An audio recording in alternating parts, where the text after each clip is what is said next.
everybody. Daryl Rutenberry here again, and today our message to the Tea Party is the loss of freedom versus protecting children. And in this day and age, the let's just say the liberal, they're not actually liberals, they're actually fascists, but the liberal mentality for raising children is that corporal punishment should not be used, that children should be protected against this form of violence. I've never quite understood this because most of us under the age of, or excuse me, the age of 40 or maybe even a little younger, a little older, have all probably been spanked once in a while. Instead, they choose to come up with disorders to describe how children are acting as if it's some sort of natural issue that can be medicated. Let's take a look at some of them. Let's see, we have ADD, attention deficit disorder, ADHD, attention deficit hyperactivity disorder, conduct disorder, which the Americans define differently than the Europeans, oppositional defiant disorder.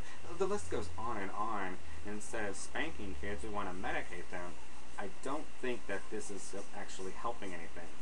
We also have in this day and age where children's self-esteem means more than actually earning things, to actually learning what the value of winning something is. Where you have, let's say, Little League games. No longer do people want to keep score. Everybody gets trophies. This doesn't teach children the value of earning anything. There are winners, there are losers.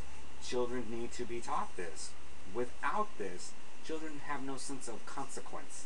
Without the sense of consequence, they do whatever they want. This is why we're seeing laws that are coming up with, let's say, curfews by chance. If you're 16 or under, you have to be home by a certain time, or just anything, like the whole pants on the ground.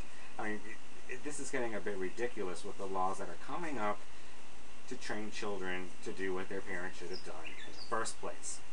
Then there's this whole issue of child abuse to begin with. Anybody in this day and age, anybody can be accused of child abuse, and their lives can be destroyed by it, just with the accusation. Let's go back to July the 11th, 2008. Tanya Kraft, arrested on child molestation and aggravated sexual battery. This lady was later acquitted of all charges.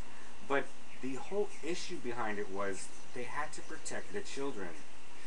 Eric Eccles, a private detective that was hired by Kraft's attorney, said that the police actually told him to stop interviewing witnesses and was even arrested trying to uncover evidence of her innocence.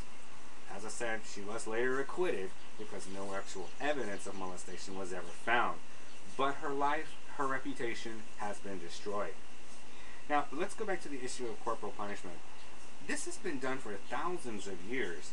And in this day and age, people who consider themselves liberals, they're actually fascists, they want to believe that it's, let's see, corporal punishment perpetuates a cycle of violence, and that teaching children that violence is the answer. Really? My dad always used to say that there was very few situations that violence couldn't solve.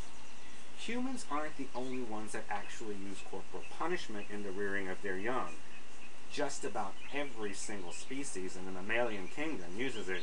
So there's nothing unnatural about corporal punishment at all. Everything that they're trying to tell us, when I say they, I mean the fascists or liberals, whatever you want to call them, they're the ones who are unnatural. When it comes time and your kid is acting the fool, don't open up a bottle of pills. Open up a can of whoop ass. Well, until next time, if you find any of this informative, just press the little subscribe button. Any emails, any questions, concerns, we'd love to hear from you. Until then, have a good one.